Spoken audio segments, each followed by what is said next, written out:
You all know conservation of energy? But all energy came from nowhere. Big Bang, it came from nowhere. That is fine, okay. That's a miracle. All science is built on one unscientific thing. That is okay. But then even conservation of energy, some scientists are questioning it because they found many places where this is not, especially in quantum mechanics and all, there are cases of violating that, meaning energy coming from nowhere. They experimented on living system to see how much energy is coming, how much energy is going, and how much energy is getting stored, whether energy is conserved in your body. And the results matched. How much ever energy you get, how much that is energy. That is what is being propagated now. You should eat 2,000 calories. They are treating you as machines. That's what is happening. So the results matched. In 1920s they did that on human beings and animals. And over many weeks they monitored the body, heat loss and all forms of energy input, all forms of energy output. They calculated, measured. And it gave a very good match, 99.5% match. In 1980s, however, a man took that project again and he looked at all the data of that 1920s experiment and he saw there were so many discrepancies. The experiment was not done correctly. Then he got curious and then he did that experiment, he repeated it. This time it was 1980s. The measurements were more sophisticated, more accurate. There were more machines to do that. So he did it on some animals and some human beings. And he found that 27% of the energy was unaccounted for. It is not in the food that you ate, but it is giving output.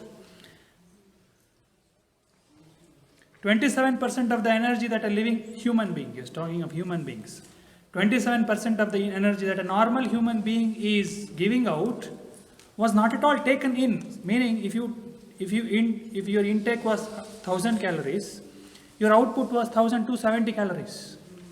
From where did that extra energy come? And everybody has suppressed it. Now just look at the implications of this. What does it mean? 27% of your energy is coming, you are manufacturing it on your own. From somewhere you are doing it. You are tapping the source.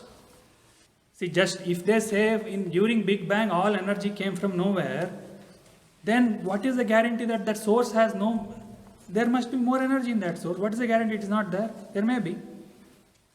You may be tapping that source. So your level of evolution, I am speaking in terms of Hatha Yoga language now. In a Hatha Yoga language, your evolution, your level of evolution is measured with respect to this, how much of percentage of energy you are tapping on your own. That is why Prana and Pranayama is given utmost importance in Hatha Yoga. In Patanjali Yoga Sutra also. They say that if you take Prana into your control, that's all, everything is in your control.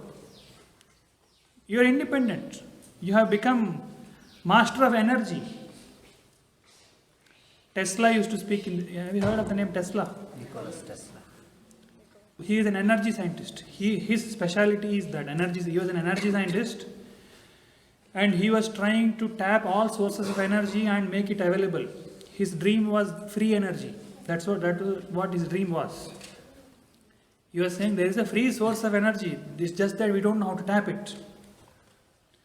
And apparently living organisms are already tapping it. If you make it conscious, you can tap more. Maybe plants are tapping less than you. You are tapping more. Or plants are tapping more than you. I don't know. So if you increase that 27% more and more, the process of yoga is that. If you do pranayama, the Hatha Yoga techniques are that. When you practice Hatha Yoga techniques, your body starts becoming an energy battery. It can generate its self-generation. Not generation from nowhere. There must be a source. But you will tap that source. What's the reference for the study? Do you have a name for this? You can read the book Science Delusion. In that book, there is a reference for that. Rupert Sheldrake. Rupert Sheldrake. There is a TED talk given by him and they banned it. Science did. They banned it precisely for that purpose. Because it was against what majority of scientists are saying. It is going against that. Book name is Science Delusion. Because he wrote that book because there is a person called Richard Dawkins. He wrote a book called God Delusion. So in response to that he wrote this book, Science Delusion. He showed how flawed science is currently. Meaning science is no more science now. Science means what? There has to be a spirit of inquiry, there should be an open-mindedness. If you find something peculiar, you should be ready to investigate that. Instead of that, today scientists are no more like that.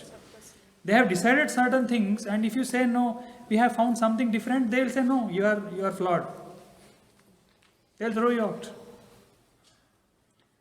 So, what was happening with religion in the 16th century in Europe is happening with science now. Same thing, same rigidity, same bias is happening with science. Science has become rigid.